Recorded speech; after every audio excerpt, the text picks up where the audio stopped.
aí pessoal do oitavo ano, tudo bem com vocês? Espero que estejam todos bem. Aqui é o professor Hidalberto e vamos ver quais são os objetivos da nossa aula de hoje. Nesta aula iremos compreender o comportamento de consumo, identificar gatilhos para o consumo e refletir sobre como resistir à tentação. A tentação do quê, professor? De consumir desnecessariamente, certo? Então, conceitos de educação financeira. Vamos lá. Vamos pensar um pouquinho. Você costuma comprar tudo o que deseja e depois se arrepende? Como é seu hábito de consumo? É evidente que talvez você não tenha uma fonte de renda fixa. Talvez os seus parentes ou seus pais te deem algum dinheiro para você gastar, ou algum valor para a merenda da escola, ou de repente você já tem o seu trabalho, ou faz um pequeno bico, ajuda no comércio da família, ou na oficina do pai, alguma coisa assim. Ou trabalha, né, trabalha fora, né, no menor aprendiz, algo assim, né? Mas aí, esse dinheiro que vem de algum lugar, você simplesmente corre lá e gasta, eu quero comprar isso, eu quero comprar aquilo, você vai lá e sai comprando tudo? Como que é o teu hábito de consumo? Como que é o hábito de consumo da sua família? Pensa aí e vamos em frente. A maioria das pessoas simplesmente não percebe que, ao comprar bens de consumo que emprestam algum status, está deixando de aplicar dinheiro e tempo naquilo que é realmente importante, adiando e talvez até renunciando a seus objetivos mais preciosos. É o que eu chamo de empobrecer aos poucos, tentando parecer que é rico. Existem pessoas que compram demasiadamente, ou seja, compram demais no sentido de apresentar status. Então eu quero usar aquela roupa porque é da marca X. Eu quero ter aquele celular que é da marca Y. Eu quero quero andar naquele carro que é daquele jeito. Quero quero frequentar tais lugares. E todas essas coisas custam muito dinheiro. E elas vão afetar definitivamente o quê? O orçamento. Né? Então, na esperança de mostrar um status, você acaba o quê? Adiando coisas que são importantes ou criando preocupantes endividamentos. Então, é sobre isso que a Natália Arcuri comenta nessa frase. Eu quero que você anote isso no seu caderno para a gente pensar um pouquinho e a gente já volta.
Muito bem.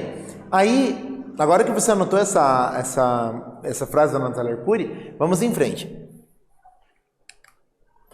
Natália Arcuri, especialista em finanças, acha que muitas pessoas acabam comprando coisas para parecer ser rico. Mas o que isso significa? Quais os prejuízos que isso pode causar nas suas finanças?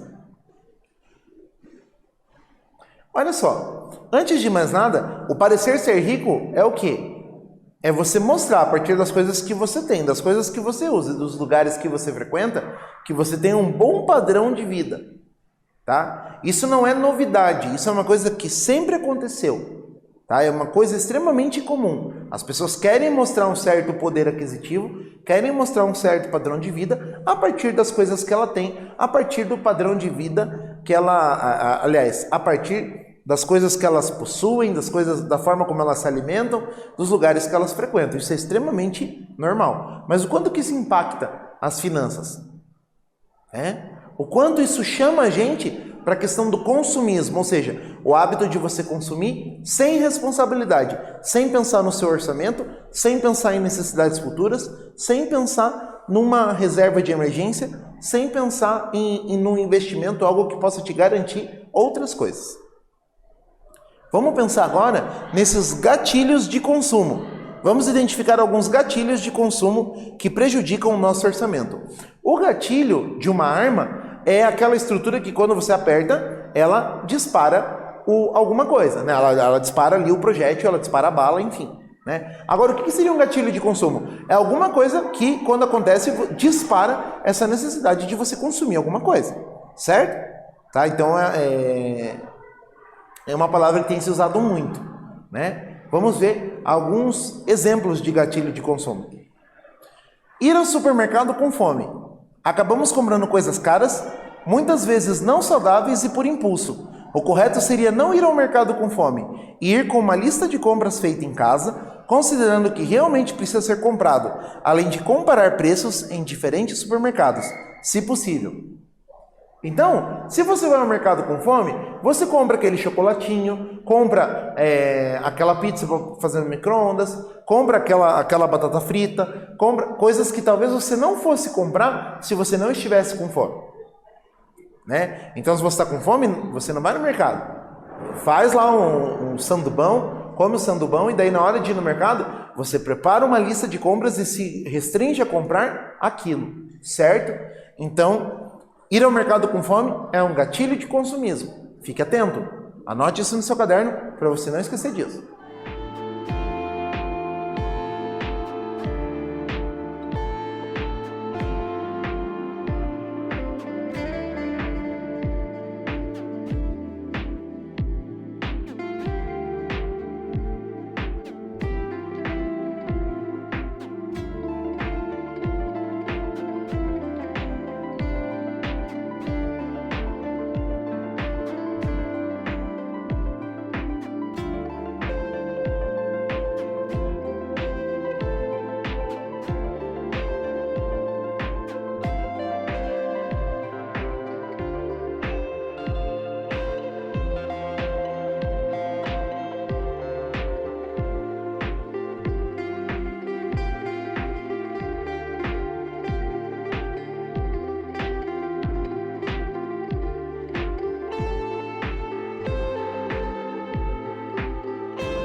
Muito bem, agora vamos para o próximo. Comprar por influência de amizades. Às vezes saímos para passear, acabamos comendo um lanche mais caro ou até somos influenciados por amizades para comprar coisas que não temos condições financeiras para arcar. O que acontece?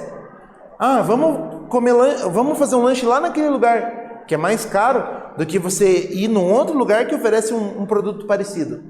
Só por causa do nome ou do local, né? Quanto mais elaborado o local, quanto mais bonito o local for, mais caro o lanche custa, porque você paga não só o lanche, mas você paga também o local, certo? Tem que pensar nisso. Não quer dizer que você tem que comer num lugar assim, com condições de higiene duvidosas, de um visual não assim muito amistoso, né? Mas você também não precisa comer no lugar mais caro que tem. Existem outras opções mais baratas, mas gatilho de consumo, tá? Anote aí para a gente poder continuar.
Existem outros gatilhos de consumo, mas a gente vai considerar esses dois que são os mais comuns, certo? E vamos em frente.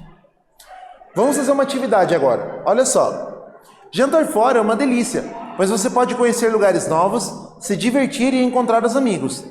Entretanto, isso tudo deixa de ser uma diversão, se você não tiver controle do seu orçamento. Por isso, faça o levantamento do orçamento de Jana, que será apresentado a seguir, e informe quantas vezes por semana ela pode sair jantar fora em um mês. Vamos ver o orçamento da Jana? Salário de Jana, R$500. Despesas de casa, R$95 de luz, R$65 a água e R$250 a alimentação. Valor que Jana gastaria por uma saída com os amigos para jantar fora, R$45. Agora, o que eu quero que você faça? Quero que você me diga, com essas informações, quantas vezes por semana a Jana pode sair para jantar fora em um mês? Pense um pouquinho e a gente já volta.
Muito bem. Então agora o que nós vamos fazer? Descobrir quantas vezes por semana a Jana pode sair jantar fora com os amigos.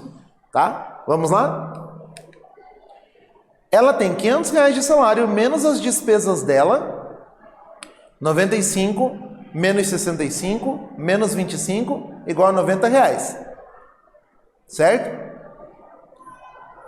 E daí o que acontece? R$90 dividido por 2 é igual a R$45. Só que tem um porém. Embora eu disse ali que ela pode sair para jantar 2 vezes por semana com os amigos dela, ela pode, na verdade, sair para jantar 2 vezes por mês. Porque a única coisa que sobrou do dinheiro dela foi R$90. Então ela não pode sair 2 vezes por semana, porque se ela sair 2 vezes por semana, ela vai ter 8 jantares. E 8 vezes 45 é a mesma coisa que 4 vezes 90, que é R$360. Um dinheiro que ela não tem. Então ela pode jantar 2 vezes por mês e não por semana com os amigos. A menos que o salário dela fosse por semana. Só que não fala isso, ó. O salário de Jana é R$500, tá? Então ela pode jantar 2 vezes por mês com os seus amigos. Beleza? Então tá aí a nossa resposta. Vamos para a segunda atividade. Jana gasta todo o dinheiro que ganha. Então o que ela poderia fazer para economizar algum dinheiro e ainda assim se divertir?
Muito bem, de que maneira ela poderia economizar o dinheiro dela, sendo que ela gastou tudo? Vamos ver quais são as opções. Ela poderia sair apenas uma vez no mês, ou procurar lugares em que ela gastasse menos dinheiro. Ou seja, em vez de gastar 45, procurar por um lugar que ela gastasse menos. além de rever o seu orçamento e possibilidade de diminuir as demais despesas que ela já tem, tá? Então veja bem, ela gasta R$ 95 de luz. Será que se ela economizar luz, ela não consegue economizar também o dinheirinho? Ou olha a questão de água, ou mesmo a alimentação? Então, ela tem que repensar ali os gastos dela se ela quiser economizar alguma coisa, certo? De repente se divertir sem estourar o orçamento dela. Beleza? Muito bem. Agora veja, o que nós conversamos nessa aula? Precisamos resistir às tentações se quisermos economizar dinheiro e também para evitarmos o endividamento. Precisamos reconhecer os gatilhos que nos fazem cair em tentações e evitá-los. Veja só, nós conversamos sobre a questão do consumismo, sobre a importância da gente refletir antes de consumir qualquer coisa, antes de buscar a compra de qualquer coisa, né? Será que eu preciso daquele produto? Será que não tem opções boas e mais baratas? Será que eu não tenho locais melhores? Né?